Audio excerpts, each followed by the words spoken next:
各位耶穌愛灣區嘅弟兄姊妹平安。舊年你哋第11年舉辦耶穌愛灣區嘅時候呢，就邀請過我。我唔知道有幾多弟兄姊妹有參加舊年嘅耶穌愛灣區，仲記唔記得咧？我講過啲乜嘢啊？我講到主嘅使命，呢個大使命係主託付俾我哋，亦都係佢永恆嘅救贖嘅計劃。Missio Dei, God's mission。咁今年咧，你哋又邀請我喎，咁我咧就同大家照住你哋嘅設計咧，短宣運動福音傳承呢個題目。呢個題目咧，唔知道大家有咩嘅期望？可能咧啲字好細咧，你唔係睇得好清楚。大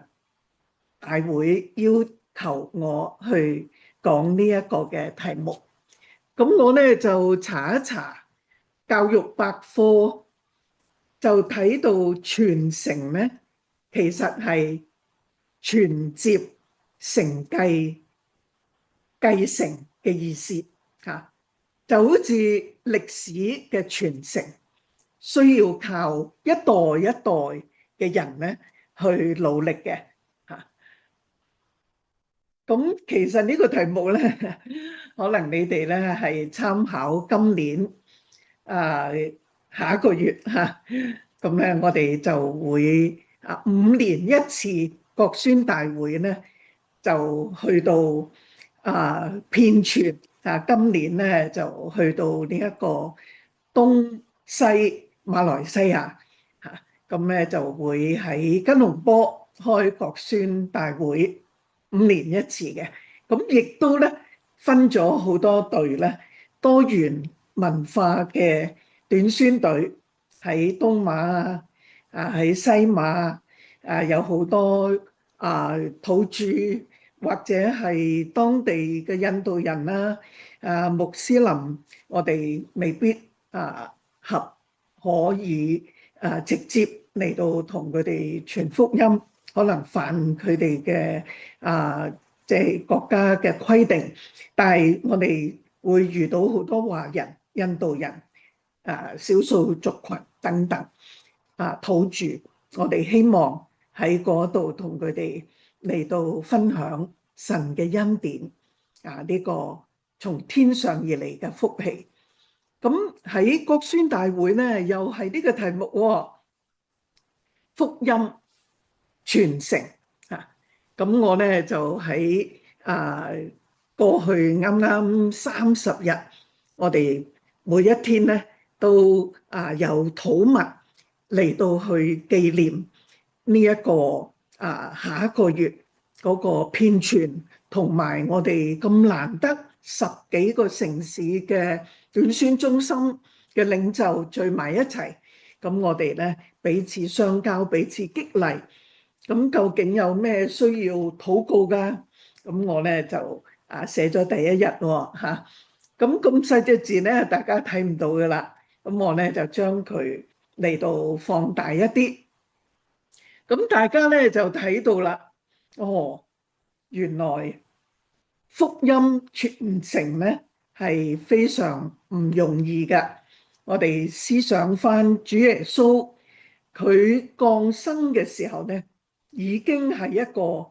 即係唔係應該誕生嬰兒嘅地方，就係馬槽。佢成為肉身嚟到世界做 BB 嘅時候咧，就已經父母要帶住佢做難民逃亡到埃及。佢一出生咧，神永恆嘅計劃好特別啊，就容讓佢做咗呢一個猶太族群裏邊即係佢成為肉身嚟到世界咧，都要有一個國籍、一個種族，竟然咧俾佢成為呢個猶太族群裏邊根本就係亡國嘅，被外族統治嘅成2000多年。咁呢一個際遇咧，一出生已經奠定咗係顛沛流離、多災多難。耶穌基督嘅時代就係羅馬帝國喺嗰度統治嘅時候，但係主耶穌要呼召一班人跟隨佢嘅時候，竟然唔係當時嘅制度裏邊一啲聖殿當中嘅祭司啊，或者係文士啊，或者係法利賽人啊、宗教界啊，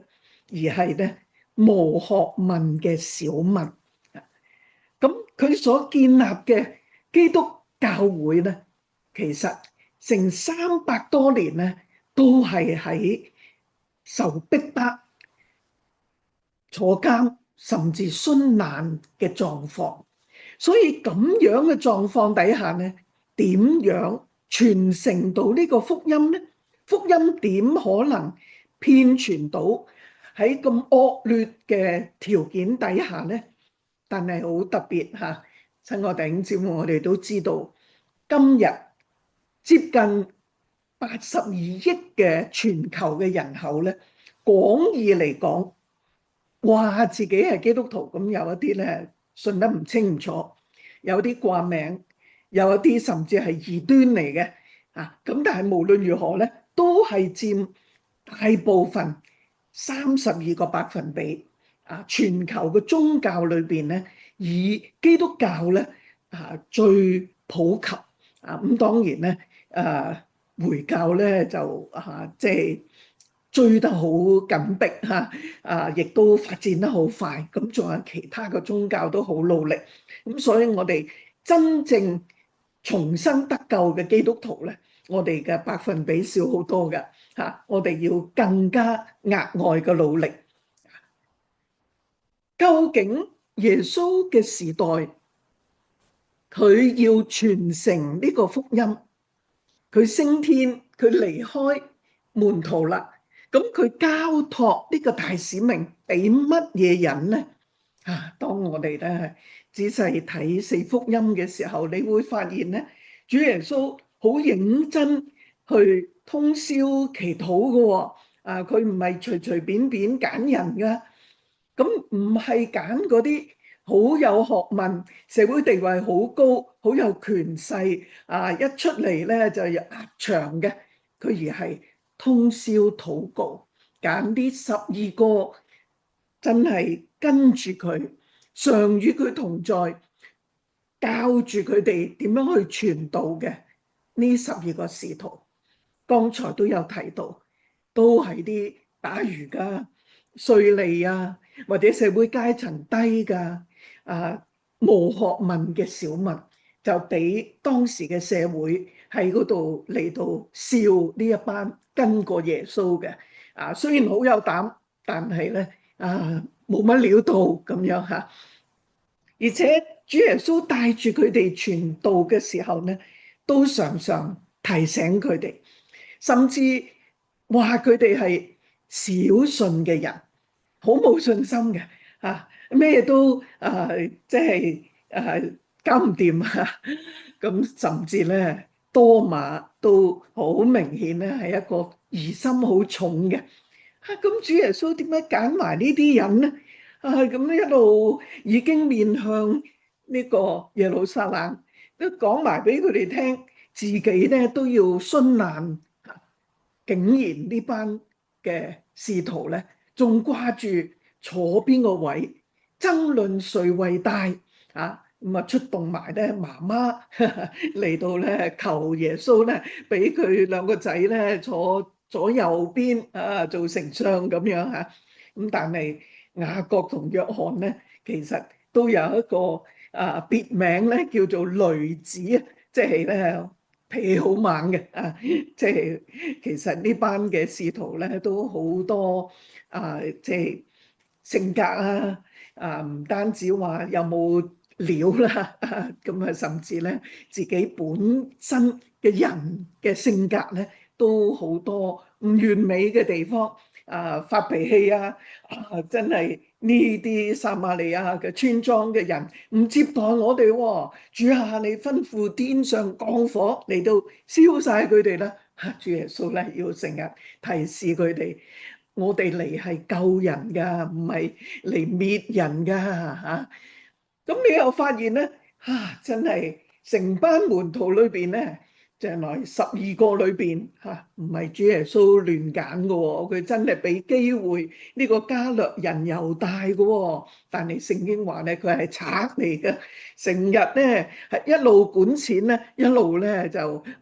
即係手腳唔好啊，成日偷裏邊嘅錢囊嘅錢嘅，甚至最後都係因為錢嚟到賣咗耶穌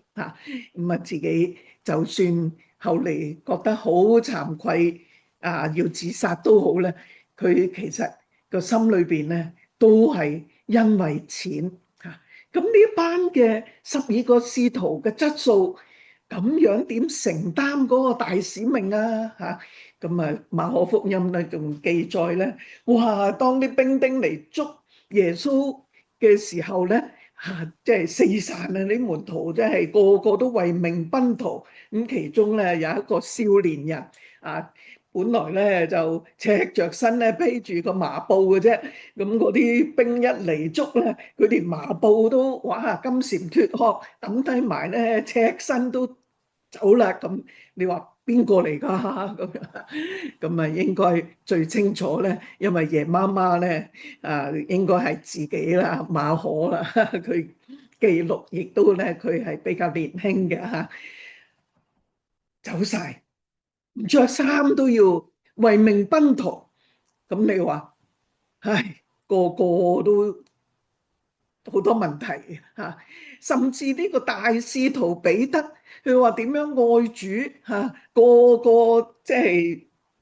唔認咧，我都會繼續跟隨你，跟到底嘅咁樣。但係最後咧，真係猶如耶穌所預言嘅，佢係3次唔認主雖然咧佢唔捨得離開，佢係跟住，但係俾人認出嘅時候咧，都側側膊3次嚟到話我唔識得佢。當雞啼嘅時候，佢好慚愧，出去大哭。佢同呢一個加略人猶大最大唔同咧，佢識得喊，佢識得悔改咁你睇到咧，哇！呢12個使徒成乜體統咧？就算知道耶穌基督已經復活咗啦，甚至見過啦但係解決唔到生活。耶穌復活同我哋個處境一樣係咁艱難，一樣要開飯嘅，一樣要養妻活兒嘅，點算呢？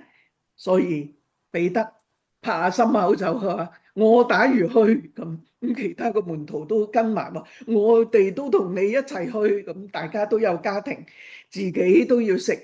呢家人都要食，咁所以喺嗰個壓力猶太人又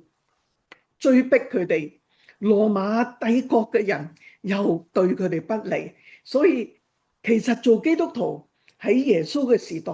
係好大嘅壓力。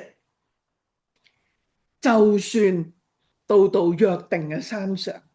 耶穌升天啦，但係你睇到馬太福音28章，佢哋見到耶穌去俯伏拜佢啦。呢個明明係睇住本來係釘到血淋淋，斷咗氣，死喺十字架上邊，亦都係裹蒸粽咁包住嚟到喺墳墓裏邊，竟然復活啦，活嘅顯現真係《使徒行傳》第1章話俾我哋聽，40日之久無論係室內室外對住一時之間500人又好，對住1個2個對住幾個門徒又好，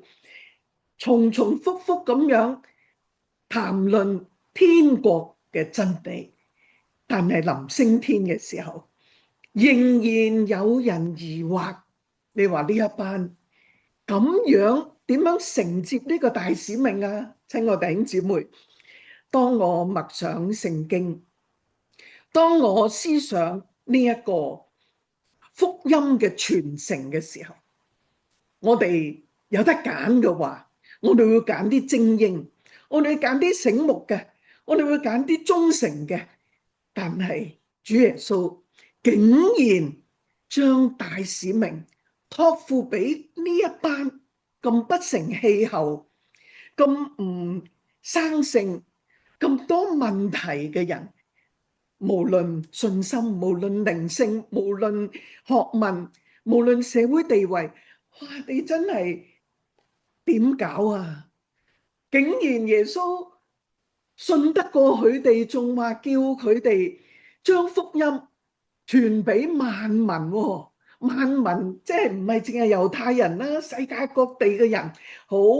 寬廣啊，仲一路同你同在，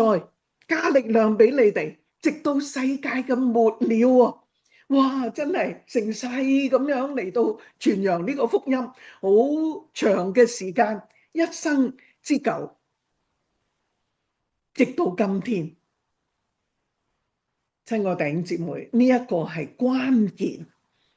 大使命係耶穌基督要託付俾我哋呢一班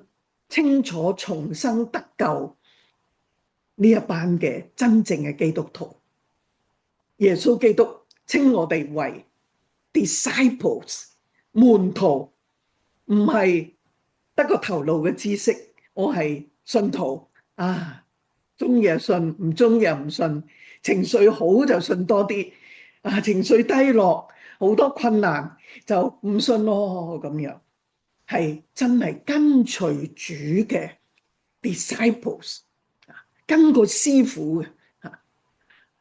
你話咁樣嘅基督徒先至可以生到 make disciples，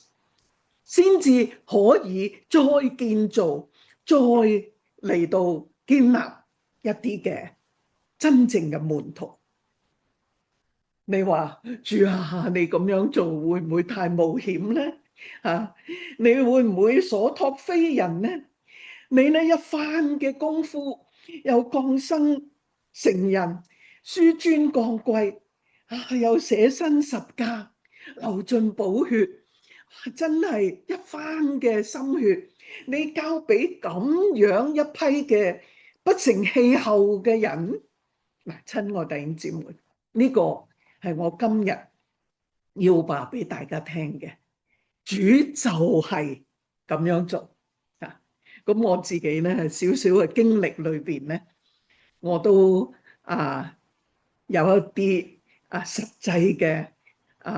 即係見證嚇，可以成為大家參考嘅案例。咁以下咧就其實咧就係我講我信耶穌即係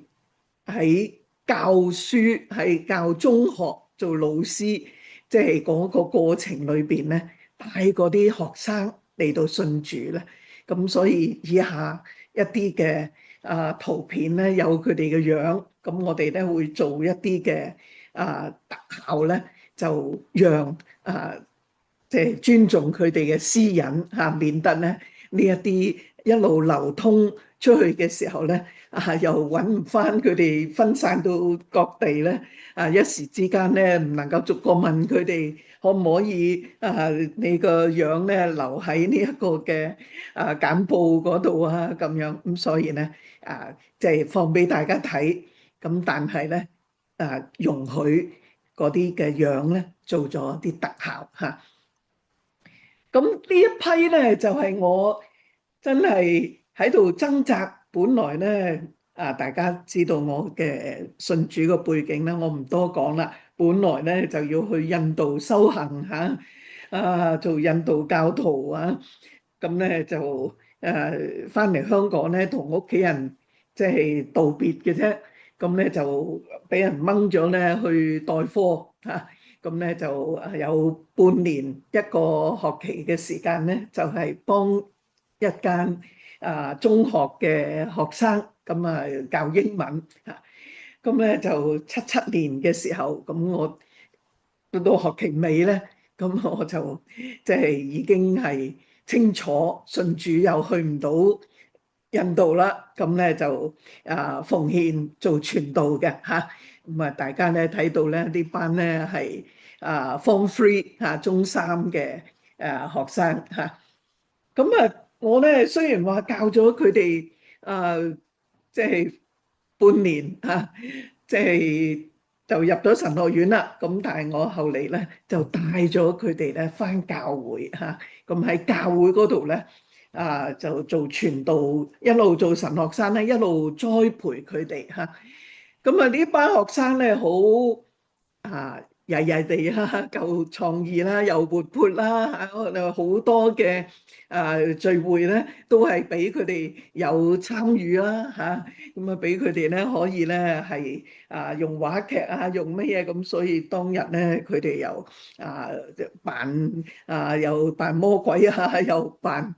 信耶穌嘅掙扎咁等等咁，大家咧就睇到呢啲嘅學生咧係好可愛。但係咧，佢哋爆料話俾我聽咧，佢哋咧其實係真係聽 Miss 張講嘢嘅啫嚇。咁你好似有好重要嘅嘢同我哋講，又有愛心咁樣，又請我哋食好多嘢咁樣。咁不過咧，佢哋完咗團契咧，仲去打麻雀㗎，仲去 work 㗎。咁但係咧，我哋即係團契之後咧，其實就幫佢哋補習咁樣，咁留得到一批喺度嚇。咁你發現咧艱苦經營咁就成日咁樣又請佢哋去旅行燒雞翼咁佢哋一路燒咧，我一路拎個大聲公嚟到同佢哋講咩都包晒佢哋㗎，然後晚餐都包埋，只要你肯跟我返教會咁。咁但係咧，其實佢哋咧就好多好精㗎咁食到最後咧就走晒㗎。咁後嚟咧因為我入咗神學院咧，就聯絡返佢哋教會想辦一個學生團契啦。咁睇下舊陣時嘅學生咧肯唔肯返嚟咧咁樣。點知打咗一個電話咧，佢哋30幾個人咧返嚟，咁以後咧就隻拉隻咁帶咗好多返嚟。咁結果咧努力喺教會裏邊咧嚟到陪伴佢哋成長幫佢哋查考聖經好好地咧栽培佢哋。咁結果咧呢一次咧係洗禮喎，有部分嘅人咁你睇我當時咧都係相當瘦㗎。咁已經咧係81年咧我神學畢業咧做咗傳道人㗎啦。咁佢哋咧又喺我嘅團契裏邊咁嗰個團契咧好蒙福咁喺我4年讀神學裏邊咧，咁竟然將啲學生咧唔單止一間學校啦，後嚟我又幫另外一間學校咧，就啲青少年咧就玩嗰啲神打碟仙慈仙呢啲咁嘅嘢咧，結果咧又要趕鬼咁樣，咁福音大爆炸咁。總之咧即係11個團契又分咗學生團契咁成間教會咧變成一個好活潑嘅青少年為主嘅教會啦咁我點解提呢一位嘅其中一位嘅即係學生咧？佢後嚟咧移民咗去加拿大，咁娶咗一個咧係土生嘅CBC 即係加拿大出生嘅，咁英語嘅。咁呢個學生阿 Jack 咧，本來英文唔係好好噶，即係我教嘅時候。咁但係咧，佢信咗主之後，好努力。咁呢兩個咧係佢嘅兒女咁點解好似喺醫院咁樣咧？係佢奉獻自己做咗加拿大一啲華人教會嘅，後嚟去咗美國嘅一啲華人教會，專做嗰啲土生，即係加拿大出生美國出生嘅華人嘅家庭嘅即係嘅英語事工。感恩嘅，但係可惜咧，佢係患咗血癌啊，咁所以後嚟咧都安息咗。不過真係神咧係憐憫佢佢嘅家仍然係有美好嘅見證。呢啲學生有唔少唔止信咗耶穌，仲做咗傳道人嘅甚至咧眨眼即係前2年咧就嚟請我來不來，佢哋都會咧請我飲下茶啊，傾下偈啊。有啲做咗傳道人，而家仲退休添啊，做完咗已經到退休嘅狀態啦。呢幾個裏邊咧有2個都係退休傳道啦。咁呢一個咧，可能咧大家都會認識司徒永富博士咧。有一日咧有一個聚會，佢咧邀請我嚟到去負責人生師傅，佢捉翻我出嚟咧，話我係佢嘅人生師傅，因為喺 Form 3中3嘅時候咧，我做佢哋代課老師，半年裏邊努力嘅帶咗呢啲嘅學生一個一個信主。就算我半年裏邊帶唔到咧，後嚟引導佢哋翻教會，繼續努力，繼續栽培，繼續傳揚福音。咁結果咧影響咗佢哋嘅人生。佢哋揾翻我出嚟，佢哋話Miss 張，你以前點樣點樣同我講，以前我點樣曳，但係點樣唔集中精神，點樣係出貓即係，但係咧你冇灰心，你繼續關心我哋，與我哋同行，用愛嚟到去建立我哋嘅生命。咁結果咧唔係一時之間，係一生之久。咁今天咧，司徒永富已經成為博士啦。咁佢唔單止喺國際短宣使團做常委會主席，咁仲係華人嘅世界華福嘅即係常委會嘅主席，做各區各地嘅華人嘅領袖嚇。咁佢唔係走傳道人嘅路，佢係喺職場裏邊喺一啲實業嘅裏邊咧，做一啲上市公司嘅行政總裁。咁但係亦都咧兼一啲嘅大學裏邊做一啲嘅實務嘅教授。親愛弟兄姊妹，當我哋望住現實，你要交棒，你要傳承，期望佢哋係成才，唔係一時之間，係好多嘅心血，好多嘅時間，好多嘅努力。有灣區短宣中心嘅執委咧，就期望我講多啲喺三藩市灣區點樣推動福音傳承呢？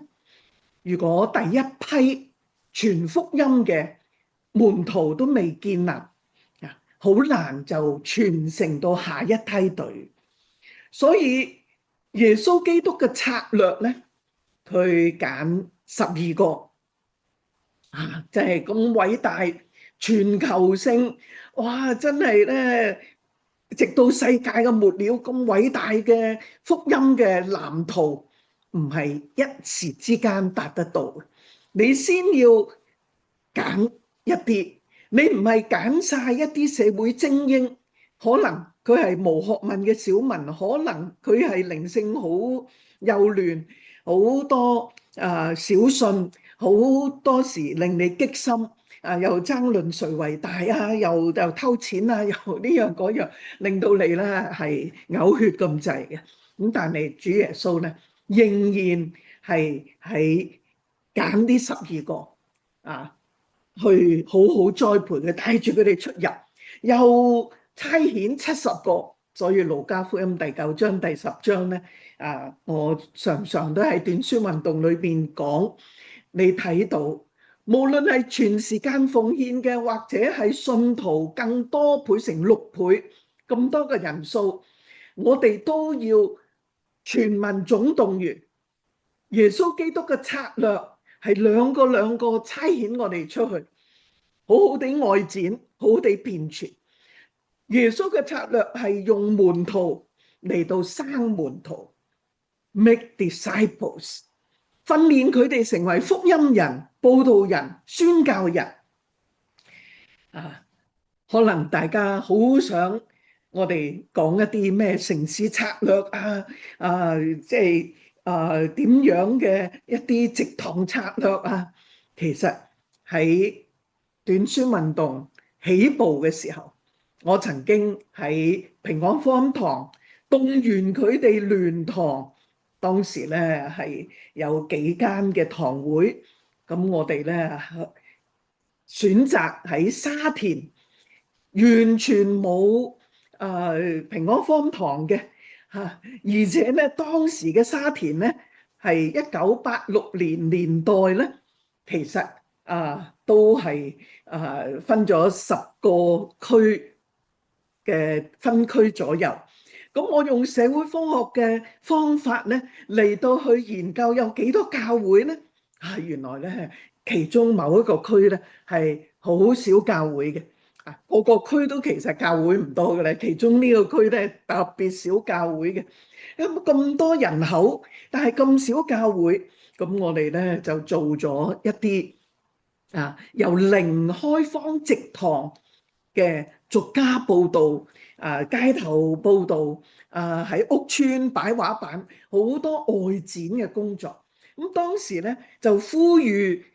即係1000個會眾左右啦，幾間嘅分堂裏邊，咁咧就有4個